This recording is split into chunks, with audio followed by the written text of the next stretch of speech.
The Hereafter 9. In a narration found in Jami at-Tirmidhi, number 2460, the Holy Prophet Muhammad, peace and blessings be upon him, advised that a grave is either a garden of paradise or a pit of hell.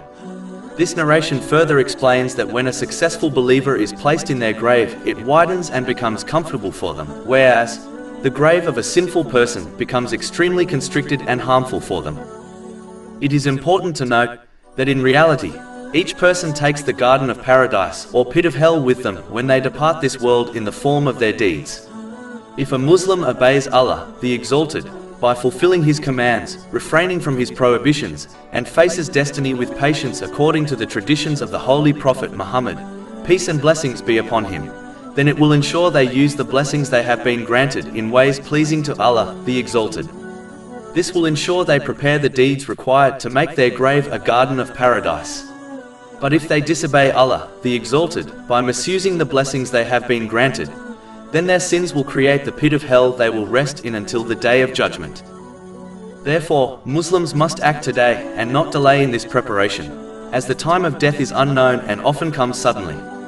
Delaying to a tomorrow one may not see is foolish, and it only leads to regrets.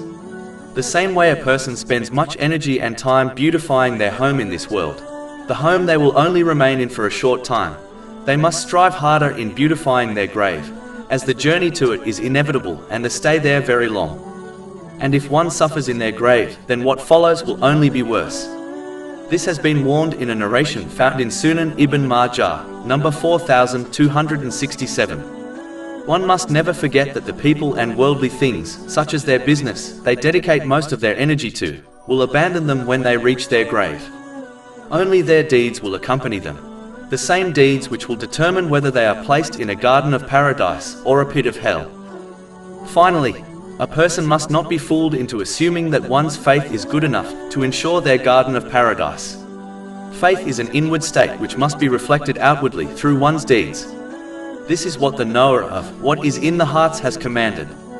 Chapter 16 An-Nahl, verse 97.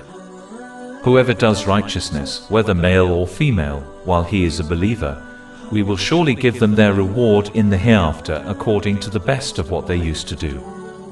And the truth is that as faith is like a tree, it must be watered and nourished by righteous deeds. If one fails to nourish their plant of faith, then they may well find that it withers away before they reach their grave.